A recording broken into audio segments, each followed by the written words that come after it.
if you were to go all the way back, or you put yourself in the shoes of someone who's right at the start of that journey now, and they're developing their leadership skills, they're kind of starting out on that journey.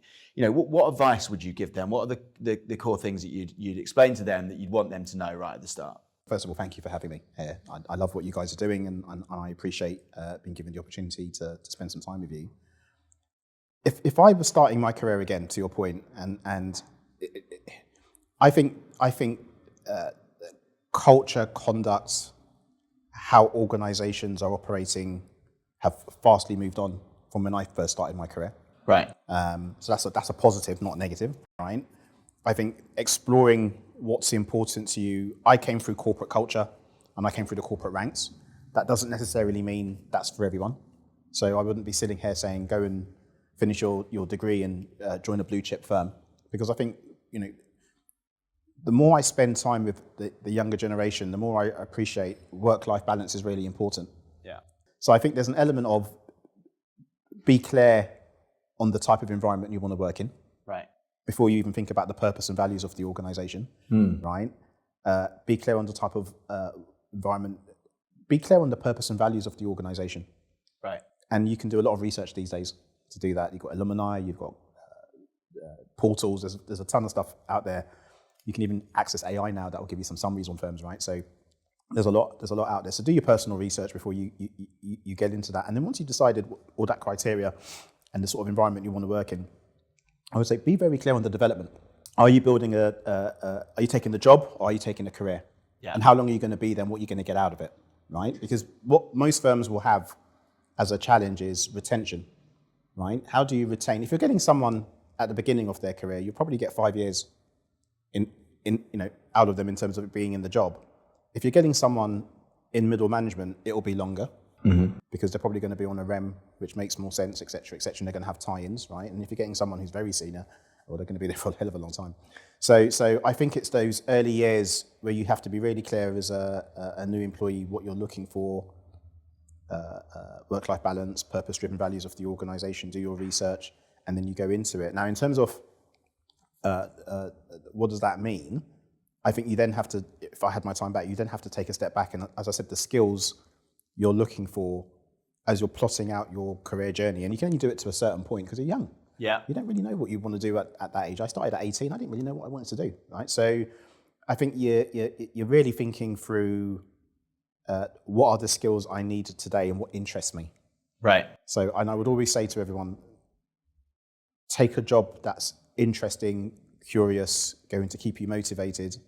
Don't necessarily take a role because of the remuneration. Of course. Right? Because that always leads to the wrong outcome longer term. Yeah. Is this how you went into your first career? No. That's why I can reflect. No, I made all those wrong decisions, right? I took a job solely for remuneration. My background was I wasn't in a privileged environment. It was a lower class background, hugely challenging growing up. And when you are in a low income environment, what motivates you is finding a way of making a decent income. Right. So I was motivated by taking jobs that paid relatively well for the age demographic and the experiences I had at that point in my life. But what I was doing was picking up skills at the same time. Of course. And I didn't really appreciate that. I was just looking at the paycheck and doing the job, but I was actually picking up skills. And what I also found that was very natural to me is my curiosity meant I was always doing more. Yeah. So if I was a business analyst, I would want to understand about databases. If I was dealing with databases, I'd want to understand about configuration management. Yeah. If I was doing development, I'd probably want to do all the testing as well. I was always someone who was figuring out the next part of the life cycle, the next part of the journey, the next skill. How do I build it? How much time do I need to put into my personal life to learn these things? And that's why the two always interoperated for me. There was no real linear cut between both. It was working for me was working in the office and then going home on the weekend and still working. Yeah. Which was hugely challenging to my family and my partner, etc. Right. at the time. Of course. So those challenges my personal challenge is I would never say to anyone, follow that script, because I think that's the wrong script. Right. And I think we make our own scripts anyway, but I think modern society, modern commerce, the modern environment of business leads to so many different adaptations. And I think if you're going into that blue chip corporate environment, I think that blue chip corporate environment in my time has changed significantly from what it was. Of course. Do you think, though, so how you've just articulated that, to me, it sounds like, regardless of where you started your career, you were always going to work hard, you were always going to be curious, and you were never going to be beaten for kind of work ethic, right? And therefore, that's led to significant growth. What I see nowadays, my observation is that people don't like to be uncomfortable in that way. So if you think too much about, right, I need to find the perfect organization that suits me, do you then miss some of that edge potentially? Yeah, look, that's a really good question. I'll answer it in a different way if I may. How many people walk into their boss's office and said, give me the toughest assignment? Right. I would walk into my boss's office and I would say, I want the toughest assignment. I want the assignment that could potentially lead to being fired, right? Being performance managed out, or being put on some kind of performance management plan if I can't get it done. I don't see too many people doing it. No one's ever done that with me. So I looked back and I thought, why the hell did I do that? I used to literally give my boss a hard time and say, I want the hardest assignment because I want to earn the biggest bonus and I want to outperform the rest of my peers. Yeah. Right? And you talk about edge, making it uncomfortable for yourself. I don't see too many people doing that. I don't see, and if people do sign up, even when you sign up for objectives with your boss, that becomes a negotiation. Well, I'll sign up for that objective, but I need that budget. Right. Or I'll sign up for that objective, but we need to upskill the team. Or it's like, no, just sign up for the objective. Yeah. Right? I'll leave you to figure out deadlines, etc., because that's, I can't give you that, but we need to get this done. Yeah. Go and figure it out, right? And I don't see too many people doing that. No, and what you're talking about here, from a leader's perspective, is actually really, really hard, isn't it? And there's no way I've nailed this, but I've seen it. And I've reflected on these situations where, you try to create a really nice environment that plays to people's strengths, that enables them to be the best version of themselves. Yeah. But then also there can be a level of complacency that comes the other way as a result. And actually people therefore expect too much. So how do you kind of find that line where you're driving people to the right level, but also you've got their back and you're supporting them at the same time? Yeah, I think that's trust, right? And I think as a leader, I'm fortunate, I've been around for a long time. It's not difficult to pick up the phone and find out what is he like as a leader, right? And it's testament when you post things, when people respond and you get high volumes of response, it sort of tells you there's a lot of engagement and access to this individual.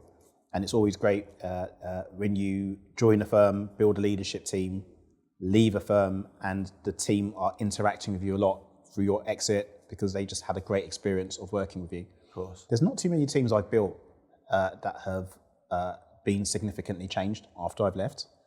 And there's not too many people that have worked with me that haven't said, he's tough to work for, right? Yeah. But it's rewarding because you build up new skills, you get more exposure, you get a lot of autonomy, but you get autonomy with protection and support and mentoring and guidance. I recognize with every team I've built or inherited or had to change over time, the key ingredient is trust. Right. And I honestly think if you can build trust with people, you get the best out of them. Trust comes from being authentic, right? I can do it no other way, right? I can do it no other way, and that's a double-edged sword as well, right? But you look for levers in your career that have worked for you, consistently worked with you, and one of the things that consistently has always worked with me is I've always built great teams. Right, and that goes back to early 2000s. I don't know, that wasn't through management training or management development. That's something that's natural to me, to want to work with people, to want to get to understand what makes people tick. I worked with a CIO many years ago at a US firm in the early 2000s, amazing individual. And I remember him saying to me, and it's something I've always used, he said, David, 80% of this job is people. He said, you won't see the launch of the products, you won't see the system go live, you won't get to watch, look at the system as it's being built. That becomes someone else's problem. Where you spend your time is building effective teams who can engage with customers, engage with internal users, engage with stakeholders, developing them, making sure they've got commitment to their plans, moving obstacles out of their way. Yeah. And he said, that's where you become an effective leader in these types of roles. And that's proven to be the case for 20 odd years since I've been doing it. Yeah. Yeah, and I do think, my experience of having conversations with you are, you've got a unique style in that respect, right? I mean, we've had conversations where my kids have been running around in the background, your dogs are kind of climbing all over you on the sofa. There's a real kind of personality, that you see the real person behind the leader, right? And I do think that's unique. But how has that style evolved? Because I'm assuming that's not where you started out in your career. No, look, and even that style, people are uncomfortable with it, right? People, I look on Zoom and team calls, they blur out their backgrounds. I never blur out my background. You've seen me sitting in my living room, right? I never blur out my background. So, and that's, everyone's got their own prerogative, and some people like to have this standoffish approach. My style, I wasn't a confident individual, right? It took me years to build confidence, and what I was good at was solving problems. So you can solve problems without having to be the main person in the room. Right. And over time, people could see I was consistently solving problems, so they wanted to invest more time with me. And that's when my confidence started to kick in over time. I used to have a stutter growing up. So even now there's some words I don't pronounce particularly well, but I used to have a stutter growing up, and it took time to get comfortable in my own skin, right? There wasn't too many people that looked like me, so that made me feel uncomfortable as well, right? Hairstyle made me feel uncomfortable. It's only now I've started to grow my hair out again, right? I used to keep it short for a long time. I was very different in the early days to I am now. I wouldn't want to do this now. Back then I wouldn't dare do, I didn't want to do town halls. Right. Didn't even like doing team meetings. I used to try and get out of doing team meetings and get the development manager or whoever else to take the meeting. And that was my way of David's asking me to do the team meeting. What they didn't appreciate was I didn't want to do the team meeting. Right. Right. So it took a while to get over all of these issues which I felt I had around being authentic, being a local lad from a council estate with my accent. That took time to build and be comfortable in my skin. Once I got through all of that, I just became my authentic self. Right. And I just thought, what people need to see. And what I found through doing that was the shoulders came down from individuals, the deep breath moment, and then they started to become more comfortable with me, right? And I was super guarded in the early days. You talk about dogs, and nobody would even know I had dogs, or wouldn't talk about kids, or wouldn't talk about my lifestyle, wouldn't talk about any stuff. I wouldn't talk about my passions, the stuff I enjoy doing socially. It would just be all work and all business. And those early years, most people would probably say, difficult to get to know that guy. Right. Good at what he does, right? Difficult. He's a bit of an enigma. Don't know much about David. Now, like you said, I'm happy to talk about my dogs. I live in the countryside. I'm happy to talk about these things. And I think it helps to build synergies. It helps to build relationships. It helps to build connections, which then helps with work. Do you feel happier as a result, do you think? Yeah, I do. But I also feel when you open yourself up, you can also open yourself up to scrutiny. Yep. And you have to accept that. Yep. Right? You have to, and it's not for everyone. Some people like the boundary. They love that boundary, and I can do that. I have no problem with doing that. I just don't think it makes, when you're working together, when you're putting yourself through what we all have to put ourselves through, these jobs are always challenging, whatever you take on. No one hires you for an easy job, right? You can do the job, get to know each other, and have some fun as well. Right. It doesn't just have to be, and I find the environments that I work well in, and the individuals I work well with, like team, like collaboration, like getting things done, and like having fun. Yeah. And that last bit about having fun can be many different things, right? Doesn't mean you have to go out and pigeon shoot, or it doesn't mean that. It could just mean we just have a breakfast meeting. Yeah, of course. And we're talking about topical stuff that's going on in the day. That's a good connection. It's a double-edged sword, I would say to you. And I've seen it, but the organisations and the firms I want to work with and work for will be comfortable with that style. Yeah, I see that. And it's really interesting that you talk about fun, because we have a core set of behaviours that we measure, and one of them used to be enjoyment. When we first started out, it used to be enjoyment. And actually, we found that it kind of missed the point of who we were as a smaller business. And don't get me wrong, we still want that in the environnment. We want people to turn up and have fun, right? Because I think you bring a better version of yourself to work when you're enjoying what you're doing. But ultimately, we reflected and thought, well, it can't be one of our 5 core behaviours, because then there's too much focus on it. Now, I think as we grow, we want to start bringing that back in a bit, but we needed to make that correction at the time, right? To kind of let people know, this is work first. You've got to make things happen. You've got to deliver results, and then we can all have fun and celebrate with each other. And it's not necessarily about the going out and doing the clay pigeon shooting or the team events. It is about just having a smile on your face, right? Look, I agree with that, and you're right. A trait and a behaviour that says fun, you have to put a definition behind what you mean by fun. The minute you put a definition behind what you mean by fun, you become rigid. Right. So you're probably better off not having that. The fun element for me is exactly what you said. It's enjoying what you do, right? And I always say to everyone, you'll know when you're enjoying what you're doing when it's tough, not when it's easy, right? And when it's tough and you're looking around your peer group and you realise you're all in it together and your boss is going around the table asking for updates from everyone and you're giving the update and you're recovering some situation. Normally in my instance, I'm always recovering some problem that's happened in a firm. You feel good about that, right? And then you can go back to your leadership team and said, good update with the leadership the Exco today, and I gave an update on X, and someone around my leadership table would have progressed something, and I can say, and I pointed out some of the progress you've been making on that particular initiative, and it went, it was really well received. Right. That props people up. Of course. And it provides transparency and interaction between the executive team and the management layers in an organisation, which they need to see because it's not always made transparent. Thank you for going through that. Look, if I look at where you're at now in your career, obviously you started your first NED role with Investec back in 2020. My first NED role was actually with, and I'll name him because he's an amazing individual, a chap called Peter MacDonald, and he ran a charity called the Asset Finance, APFA it was called, Asset Finance Professional Association. Right. And I was at a firm called Close Brothers. I was the coup for their retail division, and he was doing some consultancy work, and he had worked for a big US firm that I had worked for. We worked in that environment together. He had set up his own consultancy business. And he came in, he did this piece of work for the organisation, and we started to interact. And on the back of that, he just picked up the phone to me a few weeks later and said, look, I'm setting up this charity. I'd love you to come and join it.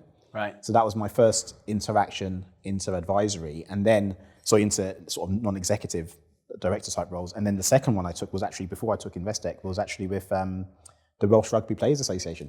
Ah, yes. Okay. Right. So that was a really interesting one. Again, I worked with a really astute individual named Andries Pretorius. Again, someone who set up their own consultancy arm. Andries, South African born, but played for Wales. Right. Won the Six Nations with Wales, and became the CEO of an arm of the WRA that effectively just looked after players' careers, health, well-being, what they did after rugby. Right. And I learned so much through my short time of being the chair of that board. Right. Actually, and just understanding being a professional sports person, there's so much correlation between sports and business, in my opinion anyway, right, in terms of performance. Of course. But also as an individual, what you have to go to become a professional. And once you've made it to that level, staying there is quite difficult. Right. In terms of keeping your performance levels at an appropriate level, but also all the other things you have to do, which professionals don't think about. That it's highly likely after your rugby career, not everyone's going to be an international, right? So after your rugby career, you are going to have to work again.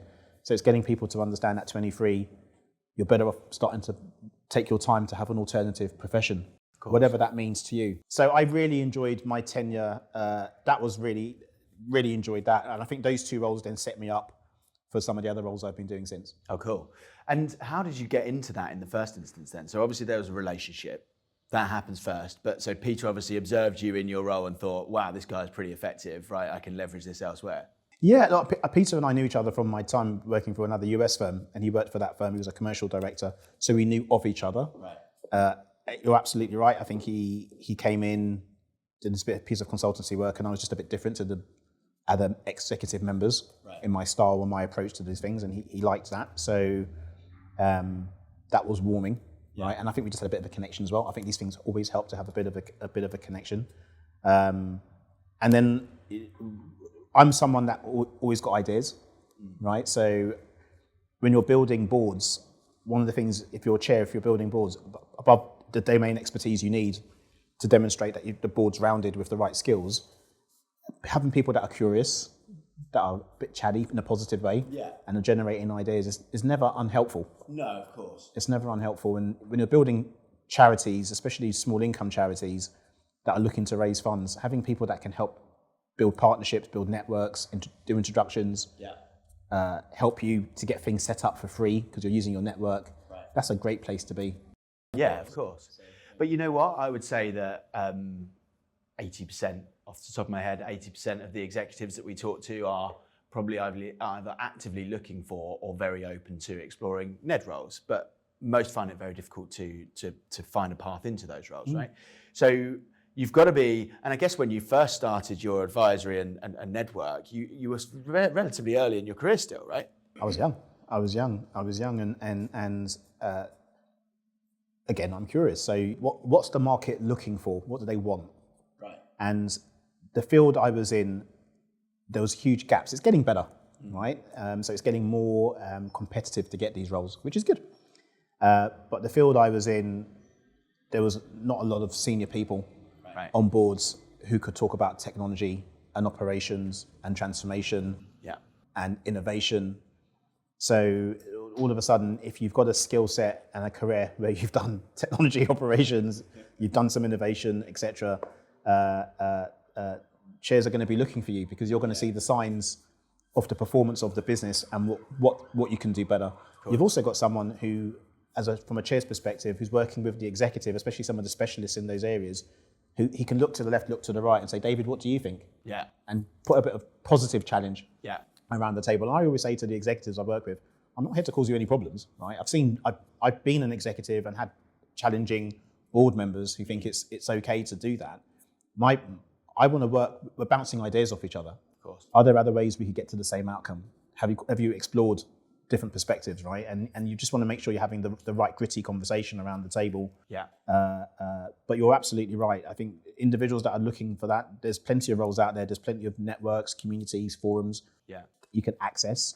You can get access to. The big search firms are still around. That have got their board practices. So you need to get on their radar. For me, back then, I started knowing I wanted to build up a executive and a non-executive profile in parallel. Right. And give myself options of, at this point in my career now, do I want to stay left or do I want to go right full time? Okay. And that's why I did it quite early in my career. Yeah, interesting. But it's challenging doing it early as well because you need support from your executive team, right? Because not every executive organisation is supportive of you taking on a non-executive role. Right. I think, this is personally, and I would say this, I guess, I think it adds to your role. Yeah. Because you get different perspectives, you get to work in a different environment, you get to work with other leaders, you get different type of exposure to the exposure you're getting. And I think it helps you in your role. It definitely helped me, especially the latter part of my career. Right. It absolutely helped me in my role. So I would encourage it, but only encouraging it based on your capacity. Yeah. And it doesn't have to necessarily be listed companies. It can be being a governor, a school governor. Right. It can be working as a trustee for a charity. It could be, there's many different ways you can contribute, develop different types of skills, if that's what you're looking for as an alternative career path. Sharpens your edges. You've got to be open as well, right? Yeah. Because, some people will think to themselves at that early stage, early-ish, I mean, it's all relative, isn't it? But early-ish stage in their career, they'll think, no, I've got some hard yards to do yet before I can even entertain these ideas. And then 10 years down the road, they're going, right, now I need a NED role. Where do I start, right? And actually, I think you've done it a different way and it's worked really well. Yeah, look, yeah. And like I said, there's times when you think, have I taken on too much? Right. Have I given just enough airtime? Some of the roles, I've had some challenging conversations with the chairs, right? But we've navigated and moved through it. But I come at everything from the right perspective. Right. And I've always said I'm deeply humbled to sit on some of these boards. They're amazing boards to sit on.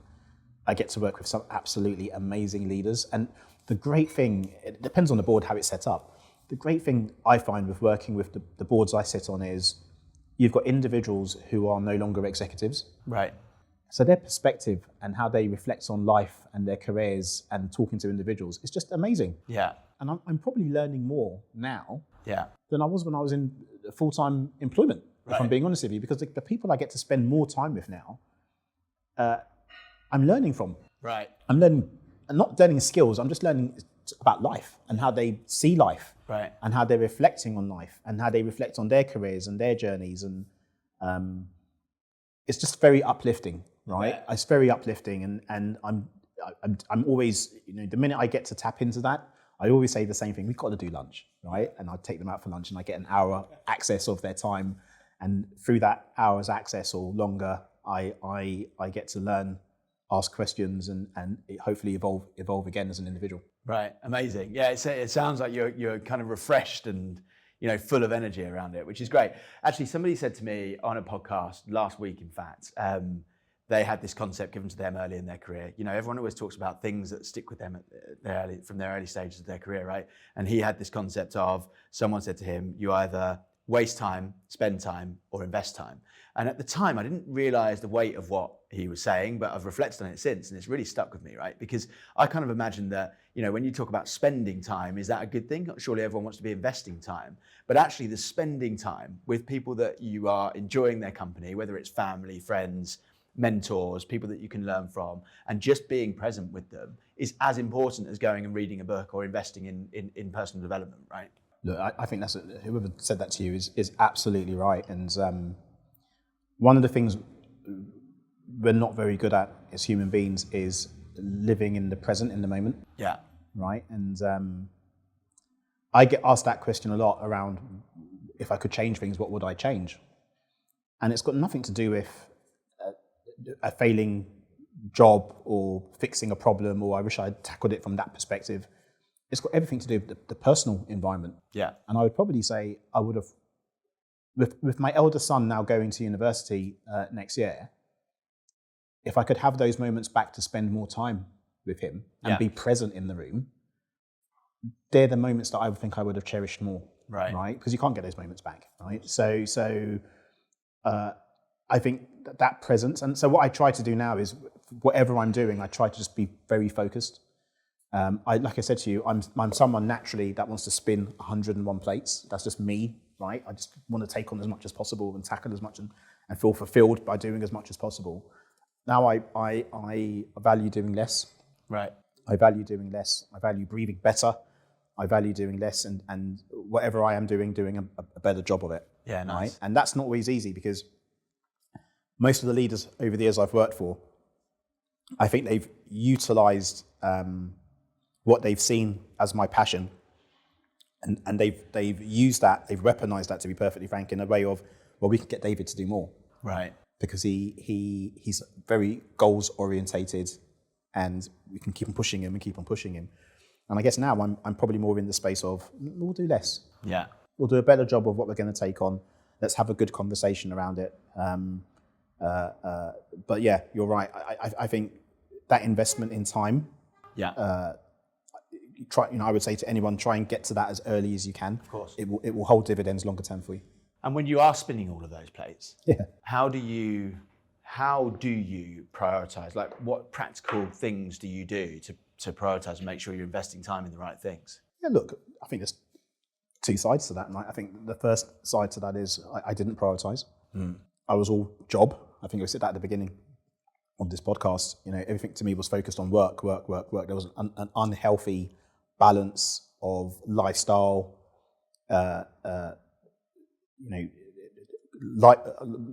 unhealthy balance of lifestyle, unhealthy balance of well-being. Right. Everything was dropped to focus on the job and the assignment. That's not healthy. That's not a good thing to do. And actually, I would say to any leader that sees someone doing that, you're not a great leader. Yeah. Right? And I know people argue you can never be too busy. But I think as a leader, you owe it to yourself to look at what your teams are doing and make sure they have got some proportionate balance, and ask those questions in one-on-ones. Right. What's really interesting is, during my tenure in my career, I don't think anyone's ever asked me once, how are you doing? Right. Wasn't that interesting? Yeah. It's the question I ask all the time. Yeah. How are you doing? It's a powerful question, isn't it? It's how are you doing? When you right? when you mean it, like, it's, there's the flippant, how are you? Or there's the, how are you? Yeah. It's different, isn't it? Yeah, and when you can talk about, how's your kids and how's your wife and how's your family, and you can name them, you sort of know there's a bit of a connection, and I'm really listening to you, right? So I sort of feel to your point, the start of my journey, a high percentage of it actually was there was no balance. I think later in life I've started to appreciate I need balance. I need to make sure my well-being is good for my family longer term. You know, companies come and go. My family's always going to be there for me. So, and I want to have this healthy lifestyle. Well-being was important. Like, you know, I used to always be athletic, fit, looked after myself. And then I went through this period where I stopped doing it. Right. And then I just ballooned and didn't look particularly healthy and all that good stuff.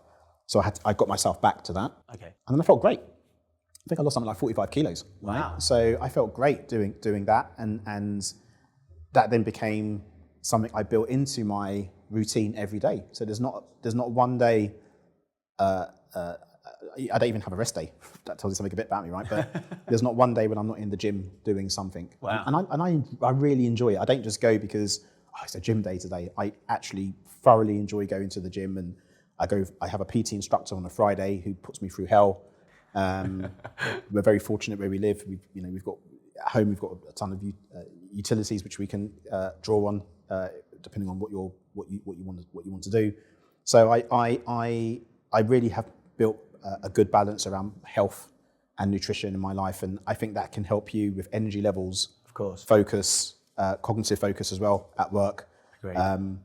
But yeah, I would say to anyone, prioritize, but make sure you tell your leaders how you are building your time. Yeah. And you are honest and open around what is acceptable and what is not acceptable. Yeah, it's interesting, isn't it? Because you go through phases. The stage that I'm at in my career, I know I go through phases where everything is all encompassing. Yeah. So you don't get that opportunity necessarily to lift your head up. But then again, is it actually an excuse? And you just have to build it in. Like 2-3 weeks out, I was talking to Martin Atkinson, who's CIO at Lloyd's, and he was saying the first thing that his PA puts into his diary is his exercise. Yeah. And then he works everything else around that. That's his block. Which I thought was really interesting as a concept. That's not a surprise, and Michael's very similar to me in that sense. Through the reset of my life, that's the first thing I said. Yeah. It's my health. Yeah.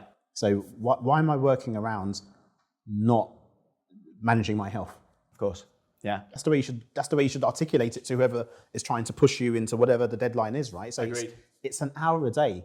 Yeah. Are we really telling me for that hour in the morning I can't focus on my health? Yeah. No, very good. Well, look, we have to talk about technology, right? Yeah, let's do it. So when you look at today, from an enterprise business organization perspective, what do you see as the kind of biggest opportunities out there from a digital transformation or technology standpoint that you see businesses trying to leverage or not quite maximizing at the moment? Yeah, look, that's a good question. I'll generalize the answer because we can't be specific about any domain. I think businesses should be thinking about reinvention, right? I think the way technologies have matured, disrupted, innovated beyond where we expect them to be right now, I think you have to be looking at your adaptation of your business products and a reinvention of your business processes and a reinvention of your job architecture and your operating models. It's no longer good enough to say digital transformation. I think it's wraps. The umbrella of it is modernization of your business. And I think we've got technologies now that allow us to do that, right? We've got model-driven architectures, we've got low-code environment. We always go on about the cloud. Everyone's getting excited about AI to a certain degree. But I think there's enough in packages and services and solutions that you can look at your business end-to-end and understand what needs to change and why. And time to market then becomes very important because whoever can get there first will build a customer base quicker, right? And a product line quicker. So I think technologies have caused a huge scratch your head moment for CEOs. Some are excited by it because they get to look at parts of their organization which historically have always been told, we can't touch that for these reasons. Yeah. Well, they can say, well, we can now, right?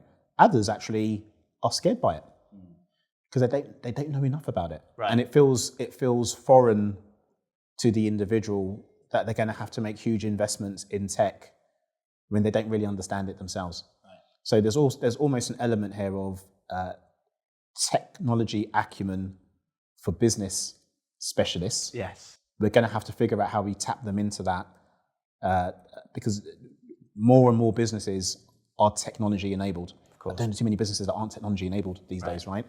And more and more CEOs will make investment in specialist CTOs, but that's not the answer anymore. I think to run a modern business, business leaders need to understand how these technologies can enable products and services which they are controlling, they are managing on a day-to-day basis. Yeah. And the CTOs or CIOs or whatever those technology leaders are solely the enablement of that. And yes, you want to add value and talk about, a good CIO or CTO will go and have a look at that function, look at what they do every day and understand how does that correlate to the architectures which we're developing, or we could go and procure other adaptions of those systems and solutions and deploy them into the current fabric of the business. Yeah. But I sort of feel that the way technologies are moving, the rapid growth of these technologies, you have to really think about modernization and how you reinvent your business, or you're going to get left behind pretty quickly. Right. And do you think for those CEOs, do you think it's that they don't understand the technology or they don't understand why digital transformation matters? I think it's some, I don't want to generalize, I think some CEOs are amazing, right? And I've worked with CEOs in recent times who are super curious and they say to me, I don't get this stuff, I want to learn. Can you set up a development day? Can you set up a set of sessions for me to come and learn around AI? I've had other CEOs who've taken a white paper approach and just said to me, you know what, I want to learn a bit about blockchain. So we go and do the research and write white papers and we present that back. Other CEOs have said, I just don't get this whole data manipulation and data exploitation. I'm just not sure. Can you give me some real life examples of how it works? So everyone comes at it from a different perspective.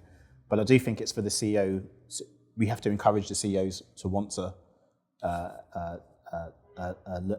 learn more about these technologies and the exploitation of these technologies. And I think if we do that, you're as a business, you've got a fighting chance. And to be perfectly frank, boards and chairs will be pushing for that anyway. Of course. And do you see that across your various NED engagements, that technology is becoming more of a prominent conversation at board level? Yes, and I think my style is to make it a conversation anyway. Yeah. So I'm never shy in coming forward with these topics. But I don't think there's a board I'm on which it's not for the CEOs or some of the leaders. It's not a major conversation point, and there's not a board I'm on where we don't invest sufficient time in that conversation. And do you think, is it seen as a challenge or an opportunity, or both? Where do most organisations sit in that spectrum at the moment? I don't think they sit on the left or the right of that. I think they're somewhere in the middle. I think some see it as a reinvention. This is great. It's a reinvention. It could take us a huge leap forward if we can get there relatively quickly. I think the challenge is the execution, right? I think others, it's the process, the products, the stickiness of those products means it's very difficult for a customer base to move. Yeah. But they will move eventually. So you have a bit more time. Of course. But the challenge is always going to be the capital investment you have to make. These things aren't cheap. No. And we still work in an industry and an environment where you hear a lot about IT projects that fail. Of course. So business leaders are challenged around, do I want to put my name behind a major modernization program that's going to cost hundreds and hundreds of millions that could fail, and that could be the end of my tenure, right? Yeah. You can't escape that. Of course. Right? So especially with shareholders. And to be frank, a lot of shareholders don't necessarily want to do big modernization programs. No. They want things to be very targeted and very specific around what's actually going to turn the dial on the customer base, improve productivity, reduce expense base, etc. They want to be very targeted and very specific, not necessarily it's got to be everything, right? And I think if you're targeted and specific, it helps to tell your story, and it also helps to explain you understand your business. I love that. Right? You understand your business because you understand these are the areas of the business which we can grow in. These are the areas of the business I think we've got to throttle back. Yeah. Right? And that helps with your customer base, that helps with your shareholders, that helps with your employee base as well, because you can tell the story to your employee base. These products are great, we can do better. these products are growth products, we can do better. Yeah. These areas we have to figure out because it's stranded cost for the organization and it's just an unhealthy way of running a business, right? And the employees get that. I can imagine. Yeah, because any good transformation journey or any good mission, you're always going to be 5% of the way there, really, right? You're never going to be 100% of the way there. No, you never. Look, we live in these transformation journeys where we believe it's got a set scope, and then it's complete. It's never complete. It just goes into a BAU environment where you're evolving it continuously, which is why we have, we have amortization and we have how long the healthy life of an asset, which is normally 5 to 7 years. And then after that, you're looking at procuring something new again, right? So these things, and then 5 to 7 years because they become legacy and they hang around for 20 years, right? But these things are always continuous, right? I think you have to be very clear on what's the definition of done and what does success look like as you're going to deploy that capital and build out whatever the new assets are you're building. Yeah, it's really challenging, isn't it? Because I read a stat recently, I'm sure you've seen the same stat, that the banks last year in 2024 spent billions of pounds on technology, but their digital customer satisfaction scores either were net the same or went backwards. And you kind of think, well, if that's the measurement, the metric that they really care about as a result of all of this investment, then they're failing. But actually, surely you break that metric down and you find meaningful ways to look at departmentalizing that or compartmentalizing that score, right? It's just a challenge, isn't it? It is, and I sort of look at it, you're absolutely right, by the way, when we look at things like Net Promoter Score, which is what you're alluding to, digital journeys are really difficult because what you're really asking, what is the digital journey? So as a consumer of a service, and we'll just take an example, if I have a mortgage product with a bank, and I've signed up to that onboarding process, and they're relatively slick now. Most of them are relatively slick for a mortgage product. I've selected a product, I've gone through due diligence, I've now got that product. What else do I want from that product? Well, I probably want access to understand what's the balance of my mortgage, right? So I can look at it whenever I choose to want to look at it, apart from when there's some kind of work being done on the portal. I want access to some kind of offset account to see if I can reduce my income associated to it. If it's a payments product, I probably want payments to be associated to other services so I can get discounts, right? So if I'm paying off some bill, maybe that's got some integration to an airline service, which means I can earn tier points, as an example, right? So I think we're not always clear with digital journeys. Basic digital journeys for deposit taking at its most hygiene, it's just access, availability, instant information. Don't make it difficult. Authentication, access to my account. We have various security postures and means of doing that in a slick way. But I think when financial transactions become more complex, to your point, that's when the use cases need to be very specific. And I think we as consumers, we always want more. So, open APIs. I love the fact I've got my portal now and I can see all my accounts. Remember back in the day, you had to go into each one. I can see, now I can't, if I'm going into one bank account, I can't access the other accounts. Of course. But I can see them, but that's okay. Because I'm going to move that money over there and I'm going to move that money over there and I can do it relatively quickly. So I think there's the sophistication, the customization, the usability is very personal. And I think you're only going to get to that level of customization and personalization if you're very clear on what those journeys and use cases look like. Of course. And that's a real challenge because some of the stuff, we haven't imagined it yet. It's still being, the think tank for these things are still happening. Right. And there's a separation between technology skills and understanding and business and commercial skills and understanding still, right? And I mean, that gap is coming together. But like you say, you need more technically minded business leaders who really get it. Yeah, I love the fact you call the gap. The problem I see with the gap is why can't both be in the same room? Why do you have to have a commercial digital leader coming up with the idea and then handing it over to the technology person to go and implement it? Why can't you both be in the same room storming what the idea could look like with a set of consumers you've invited in for the day to say, how do you find this particular product? What do you like about this product? What don't you like about this product? Let's put it up on the screen with some dummy data. Let's use the product and then get their views. What else would you like to see? The other aspect is we forget, we talk about consumers and customers for whatever those products are as if they're not us. Right. We're all, good point. We all use these products. Maybe, we all use these products and services. So why wouldn't we be sitting in the room ourselves imagining what these products could look like? Yeah. Because it's probably going to be similar to what customer on the streets looking for as well. So I that divide, I think, has to change. And if you can't get to an adaptation of skills where actually the commercial person is also the technology person, which I think could happen over time, I think you have to have both in the room as equal partners, not as a commercial leader assuming the technology person doesn't know anything and I'm going to set my requirements up and ask them to go and implement it. No, get your customers in the room with the digital leader and the commercial leader. Work together as a team. It's that diversity of thought, right? And thinking and experience and getting all of that together is magic. And look, talking about diversity, I know you're an ally, both from a female diversity perspective, but also from an ethnicity standpoint. What does that mean when you talk about being an ally? What does that mean to you? I think diversity, allyship is understanding. First of all, it's just understanding what's going on and wanting to understand what's going on and the barriers to entry for individuals in different roles, the fragmentation of individuals being given opportunity and the flexible environment some people might need to work in, because everything's different. So allyship can come in different ways. Allyship can come in, I need to work compressed hours. Right. Because I've got young kids, I need to do the school run, I need to do it, and historically, well, we've got a HR policy, you can't do that.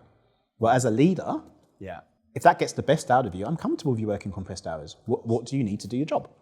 And being supportive of the individual is allyship. Allyship can come from the perspective of recruitment practices. And it can be, we just don't get a set of diverse candidates for certain roles. And you have to then push back and sort of say, well, I want to work with firms where I do get a propensity of candidates that are even distribution of male to female or whatever it's going to look like, right? So that's another example of allyship. Allyship could be making sure when you're doing remuneration year on year, the gender pay gap is being closed sufficiently, because it's not, and I've seen it many, many times. Sometimes the gap is getting bigger. Sometimes it is closing, but it's not closing quick enough. Right? So allyship could be training and development, making sure, so for me, it's listening, understanding the culture of the organization you're in, understanding what needs to change in that culture. It could be promotions, right? There was an organization I worked in where two things happened from what I could see with the metrics. We seemed to lose female leaders within 18 months of them joining a firm. Wow. And I thought, let's go and understand why that's happening. The second thing I saw is we just weren't promoting female leaders. So bringing out the right metrics to have the right conversation again forms a level of allyship as well. Because you manage what you measure, right? So it's got to come in. It comes in different ways. It can be informal. It can be personal. It can be vocal. It can be promotion. It can be many different things. And I think you just have to understand how do you want to accommodate all of that as you're supporting these things. So you're a thoughtful enabler, effectively.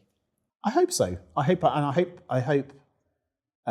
Someone said to me recently, David, you I had to do an article for another company, but they said you definitely pay the way forward, right? And I try to be. You want to keep the doors open. I was with someone yesterday actually, and she's an amazing lady, and she said the same thing. The door's open. My job is to keep it open. Right. And that's how I look at it, right? My job is to pay the way forward, keep it open, keep on sponsoring, keep on supporting, keep on projecting, keep on having these conversations to keep, and there's many more people like me, I hope, around the country doing the same. Of course. And if we're sitting on boards, that's going to be quite beneficial as well. And maybe if you could just help for a moment to bring some of this to life, right? So if you think about the best, most diverse team that you've worked in, what are the best outcomes that you've seen from having that diversity within that team, that diversity of thought, that diversity of thinking, experience, etc., backgrounds? Where do you see the outcomes coming? Well, first of all, you end up with solutions and proposals which you would never come if you all came from the same background. Okay, that's the first thing, right? You end up with different types of adaptions. You end up with different types of adaptions of solutions which you would never have seen. You end up with a vibrant environment where you've got a good set of soft skills around the table, right? Which you would never have if everyone came from similar backgrounds. And you end up with a vibrancy. What I love about the global teams I've run is it's more than just backgrounds, it's the geographic location that people have lived in. It's the cultures that they've come from. Yeah. And how they then start their thinking patterns around solutions. And I won't name the countries, but certain countries, individuals from different countries completely think in different ways, right? Which I love. And you can see across the table, I didn't think of that. You can just literally see people looking at each other thinking, I just didn't think of that. I didn't think that was even, how did they think about that? How did they get to that? Or the logic, the cognitive logical reasoning of some people, which is very sequential. And you've got other people who are very entrepreneurial. Why can't we do that? Why can't we just give that a go? And there's no data and there's no science behind this gut feel. So I love the fact you can bring this mesh of melting pot of really rich cultures and diverse thinking together. And through that, you'll end up with something which will make sense for the firm. Yes, And I've always said I build teams and I design teams with that in mind. Right. I inherit teams and I'm definitely work with what I've got. But if you gave me a blank piece of paper, there's a method and a process to building a diverse team, and I would encourage more people to do it. It's it resonates with me. So my business partner is female. She's also my wife, right? So we're the two founders and directors of the business, and we are as one. I think we make a really strong leader, but we are the complete opposite to one another, and it really works, right? Because she is logic driven, probably a little bit more risk averse, and I am emotional, will take all the risks in the world. And even at that level, like that really does work, because then together you challenge and sometimes it's hard, but actually you come up with the right decision most of the time, right? Yeah. And also you think of things that the other person just isn't thinking about because you've got a different thought track, right?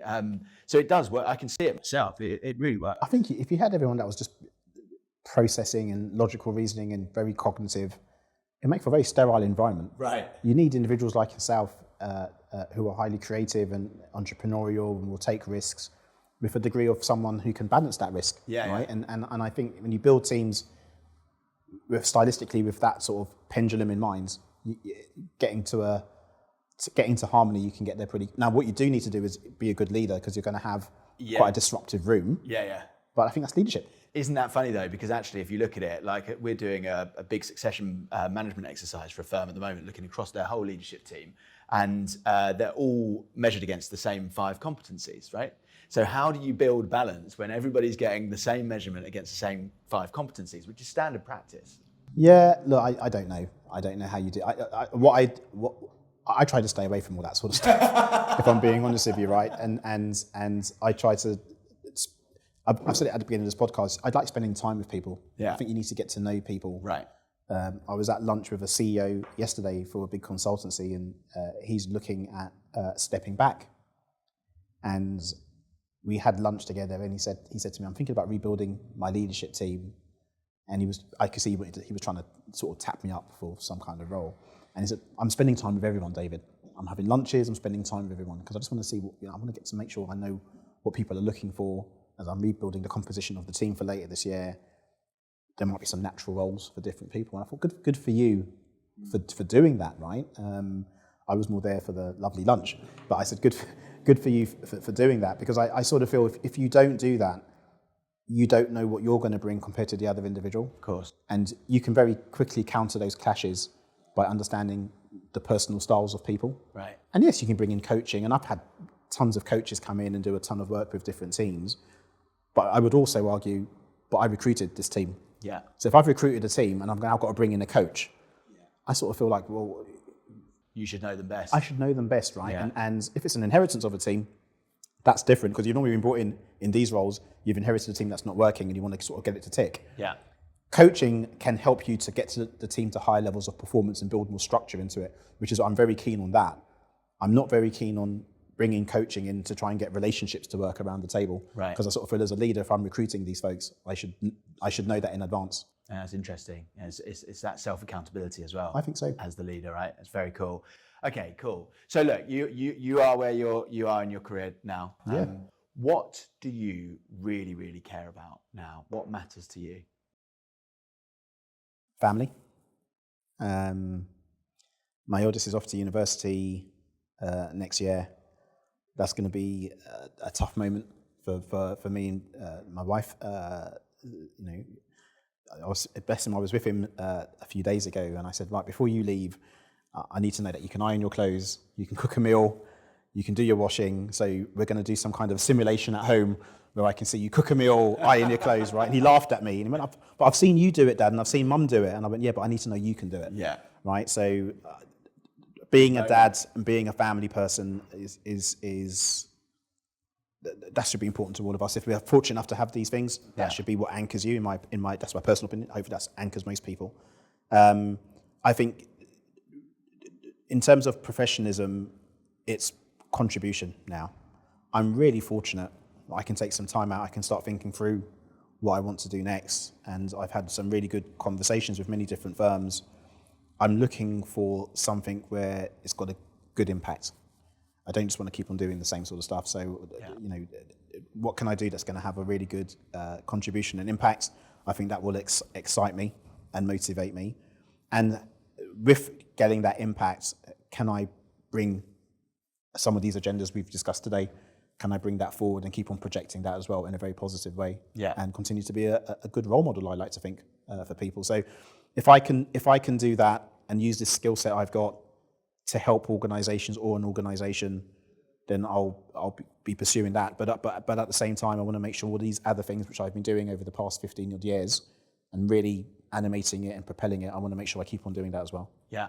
And do you see the agendas we've talked about, so technology, digital transformation, diversity, do you see that as being the most important topics out there today for businesses, organizations, society?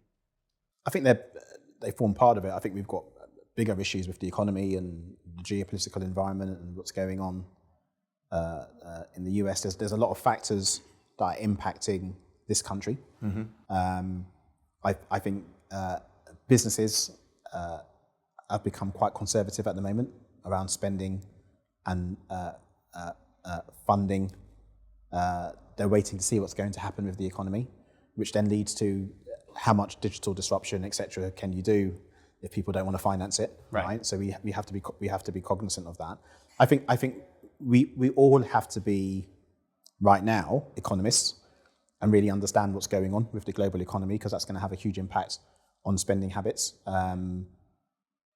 I think people like me, yes, our skill sets are important, but we shouldn't rest our laurels on just what we do.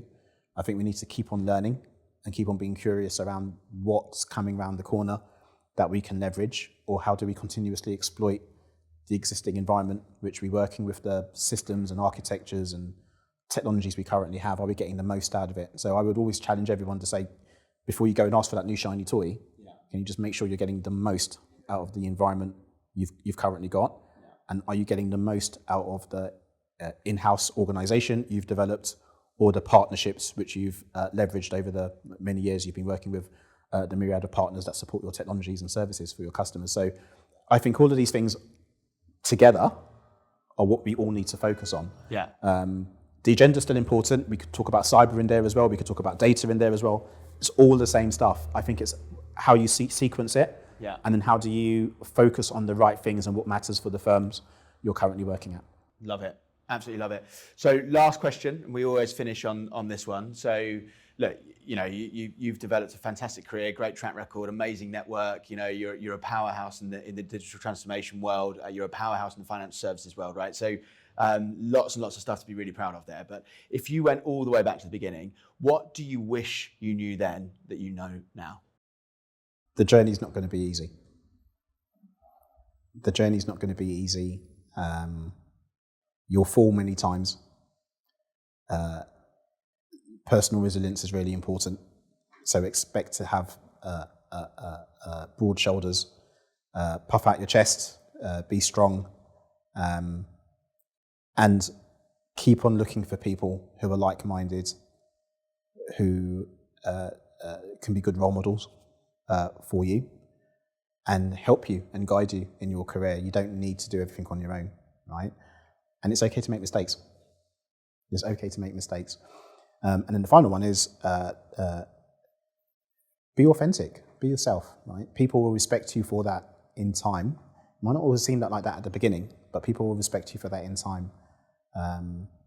These are the things I've had to sort of get comfortable with over time, and get comfortable with, falling over. It's okay to fall over, right? Careers weren't built straight away. Careers take time to build. Your brand takes time to build. And people will support you and respect you if you do that. So thank you. Thank you. Thank you very much. Thanks for your time and thanks for being so open. It's been a really fantastic conversation. I, for one, have thoroughly enjoyed it.